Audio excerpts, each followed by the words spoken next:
Bueno, compañeros, o Alfredo, compañeras y compañeros. Este es un libro apasionante, muy ambicioso. En estos casos se suele decir un libro monumental. Yo no lo digo porque no me gustan palabras grandilocuentes, pero lo señalo para que se entienda la dimensión del libro. Es un libro, ya les digo, con una enorme ambición, porque pretende presentar, discutir, cuestionar la dictadura del capital financiero mundial desde la Segunda Guerra Mundial, en el conjunto de la humanidad y también en la América Latina y en el Ecuador. Comprenderán el gran alcance de la temática del libro, de la problemática del libro.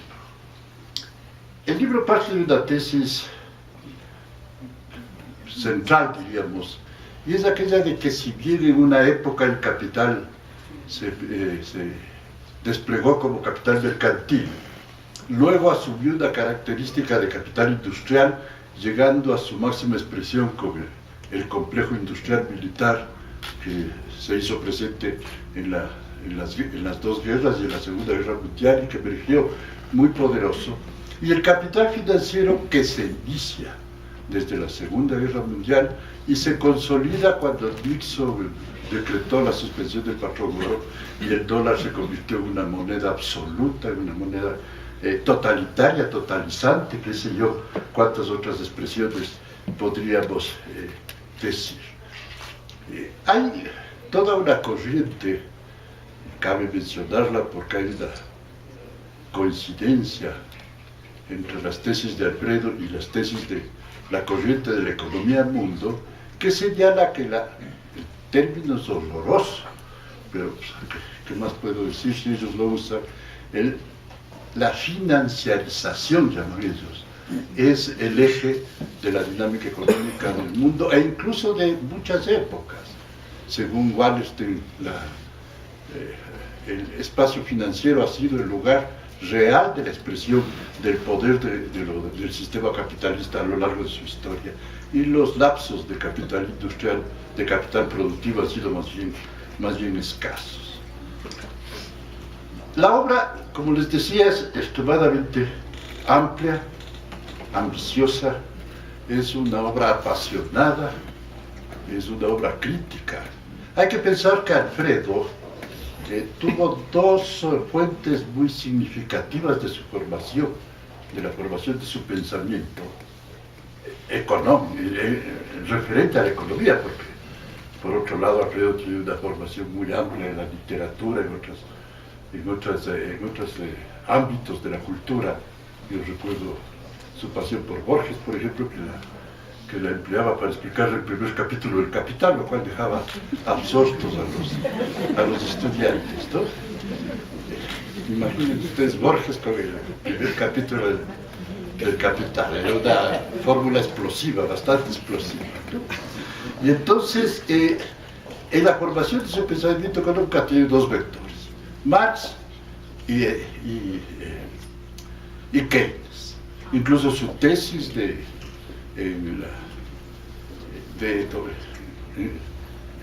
doctorado de Economía es una tesis sobre Keynes. Y piensen ustedes, también es otra mezcla explosiva, ¿no? O sea, Keynes es de una brillantez en la comprensión de la dinámica económica del capitalismo, mientras Marx es la crítica profunda a la economía política. Por eso es que el discurso de Alfredo se maneja en un terreno de validación científica muy grande, pero sin perder el otro factor que es quizás el fundamental, el decisivo, porque es el que le hace un libro político, porque es el que le hace un libro influyente, impactante, que sirve a la política, que sirve a la estrategia de los distintos sectores que resisten al capital financiero, que es el pensamiento de Marx, la crítica de Marx como un elemento de sustentación de ese pensamiento apasionado. Por eso el libro no es una descripción académica del capital financiero, sino que es un cuestionamiento profundo de la dictadura del capital financiero que ha organizado la vida de nuestro planeta por más de 50 años, por 60, 70 años, y si no hacemos nada puede irse por 100 años más, lo cual sería un espanto total. La obra de Alfredo trata, voy a hacer una síntesis de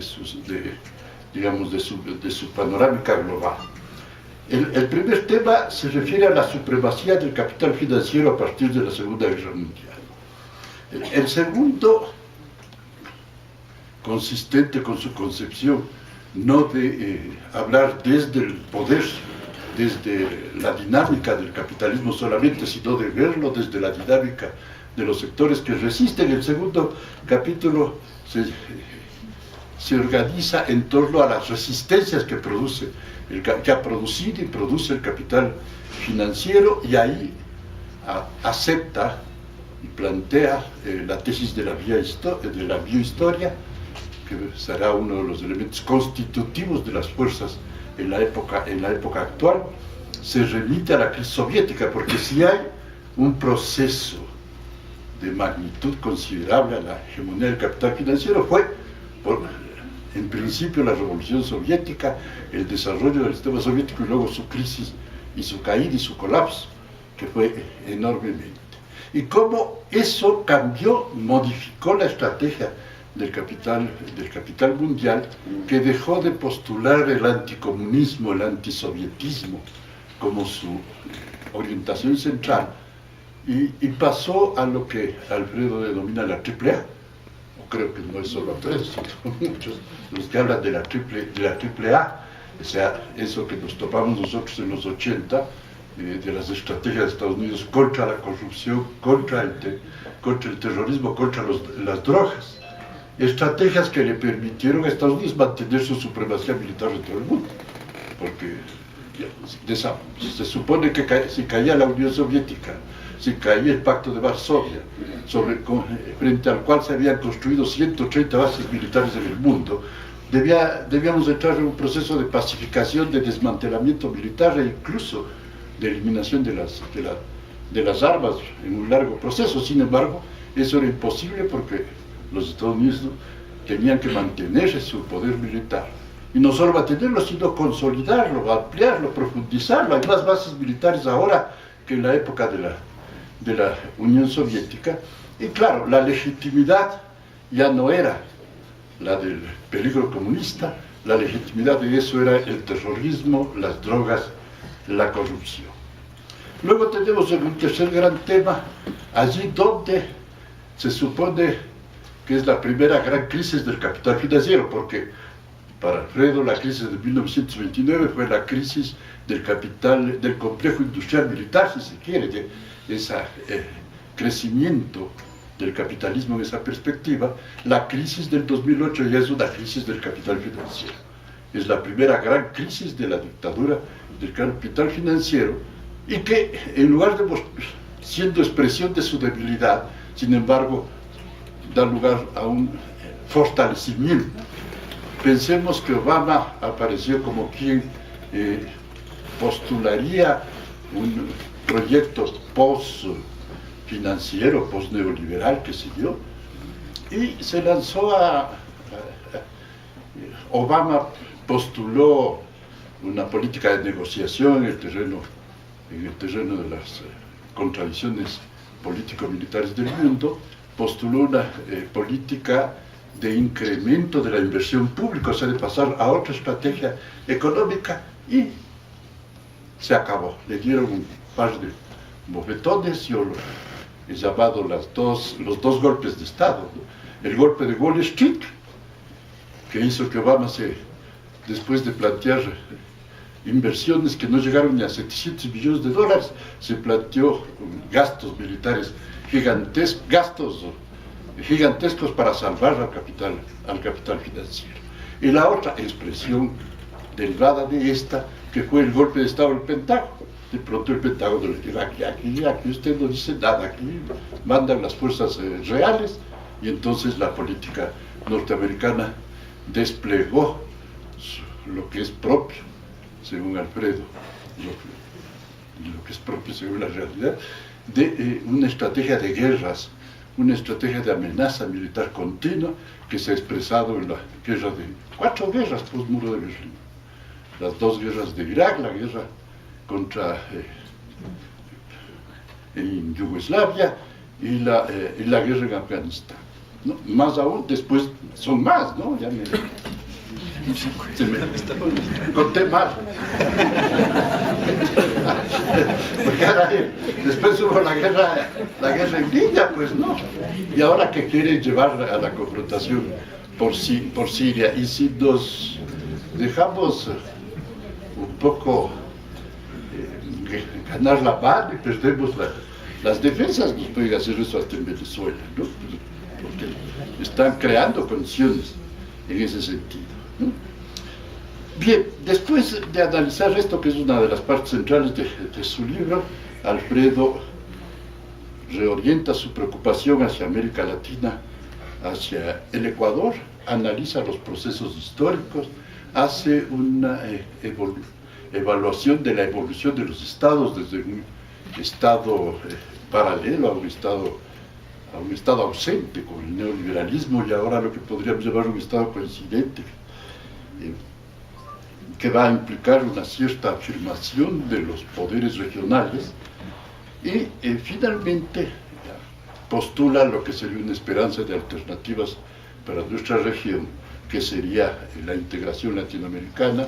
Por eso le da mucha importancia a la CELAC, la Confederación de Estados de América Latina y el Caribe, y a UNASUR, como 2 elementos que pueden ser la expresión frente a esta crisis, a esta hegemonía dictatorial del capital financiero.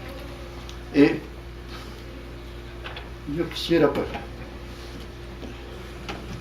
digamos, un poco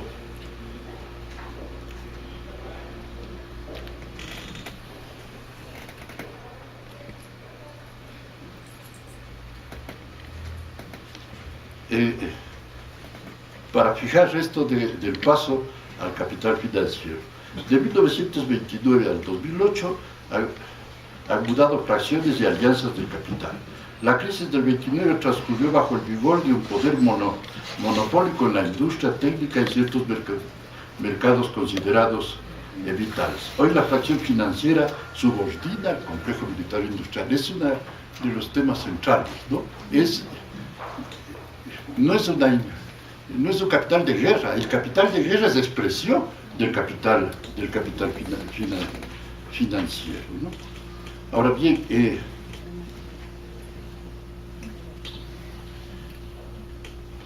2008 destapó, señala, fehacientemente la subordinada ubicación del complejo militar industrial desde fines de los 60.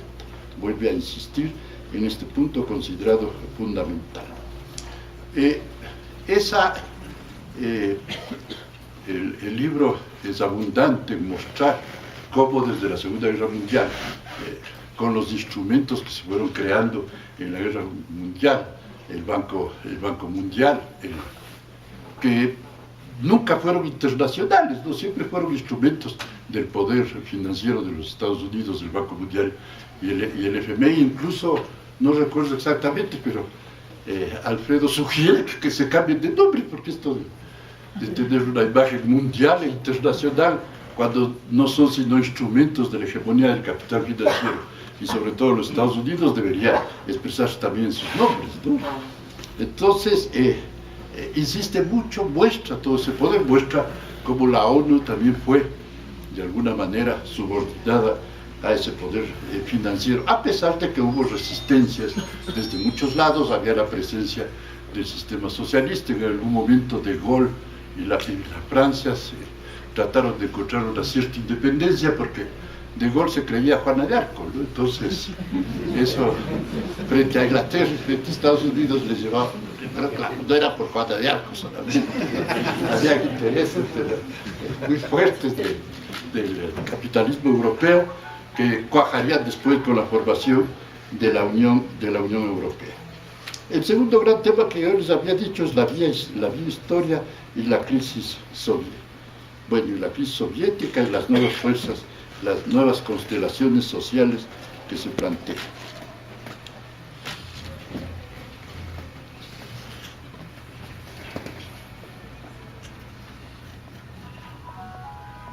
Bueno,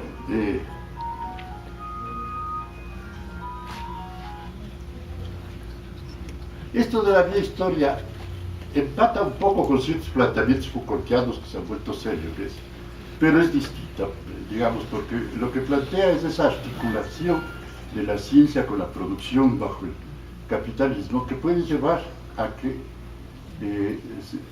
se constituya la máquina humana como el sujeto humano de la explotación y de la acumulación capitalista, ¿no? Entonces, por primera vez el gen humano fue leído, ahora podría ser rediseñado. Desde aquí la biotecnología, instrumento potencialmente superior, aún ubicado en ritmos de prevención, salud, enfermedades, guerras, pandemias, descubre la manipulación genética para la reproducción de especies, bueno, todo lo que conocemos, que incluso está en crisis y en confrontación respecto a las importaciones de los biogenéticos y todo eso, ¿no?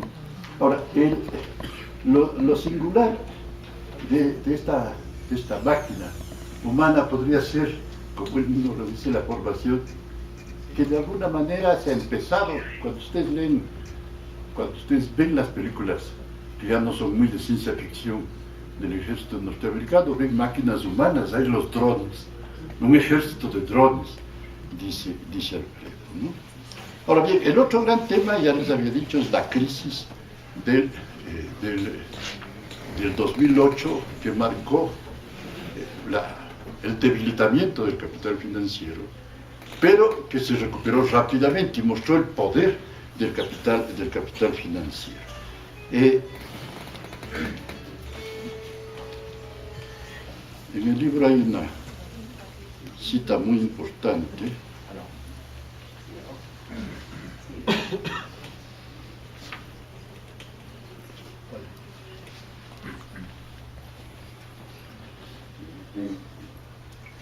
Bueno, voy a dar mis propios datos, las digo.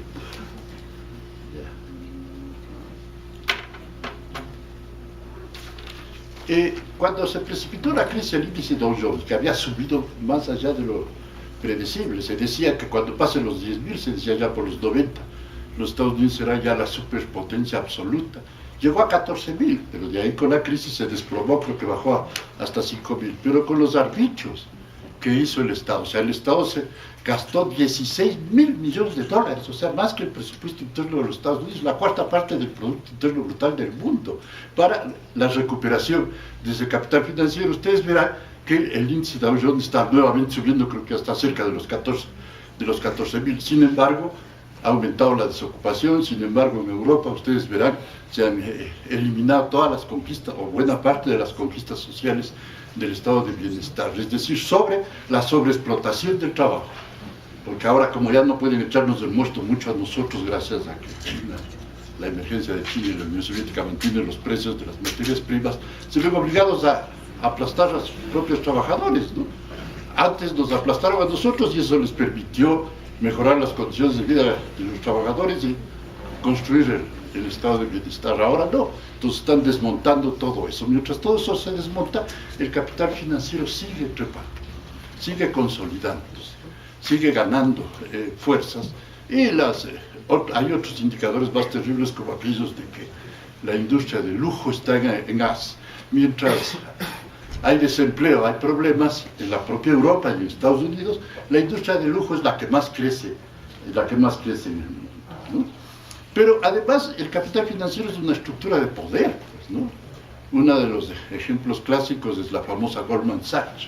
La Goldman Sachs, así como antes fue los Rockefeller, los Morgan, se convirtió en la gran empresa en los 90 y en los 2000, la gran empresa central de la dictadura financiera. La Goldman Sachs gobierna Europa, o sea, sus dirigentes son Mario Monti, Mario Draghi, son del Banco Central Italiano, presidentes después de Berlusconi, bueno, en Grecia igualmente, más aún en Estados Unidos, ¿no? Todo el crecimiento de la Goldman Sachs que ha sido que es una muestra, pero no solo es la Goldman Sachs, por supuesto, ¿no? Tampoco el capitalismo no ha llegado a ese nivel. Pero, por ejemplo,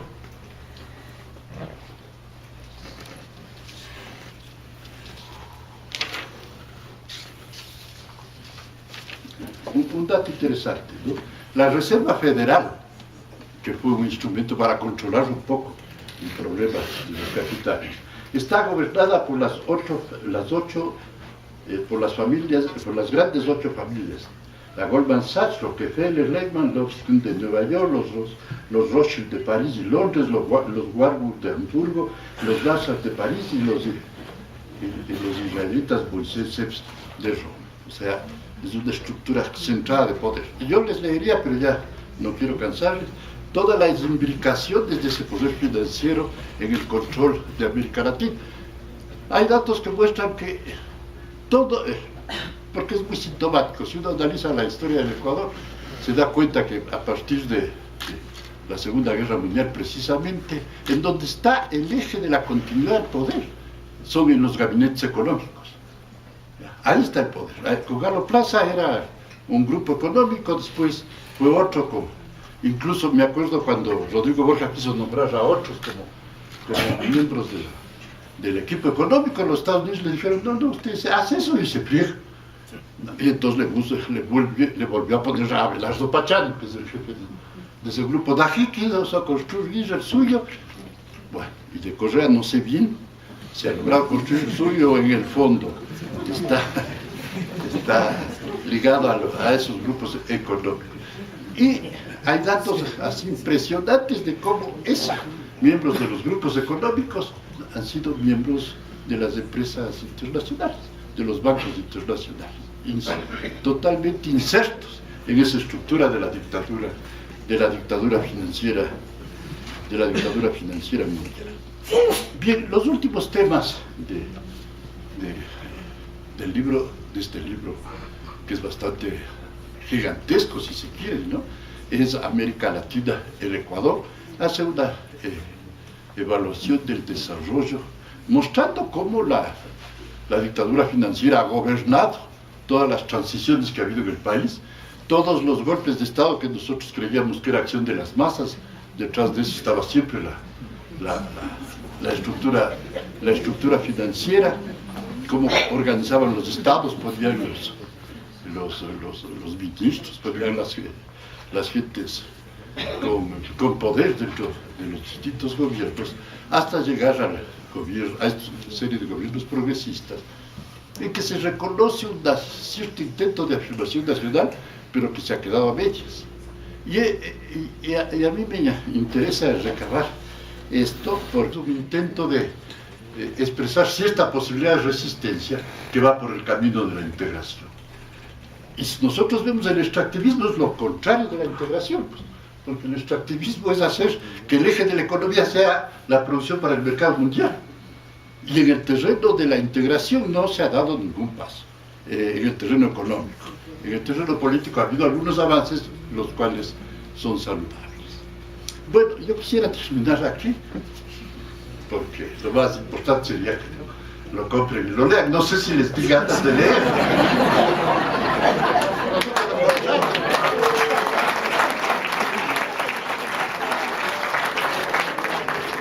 Bueno, y entonces, con eso dijo presentada esta obra que es muy, pero muy interesante. Gracias.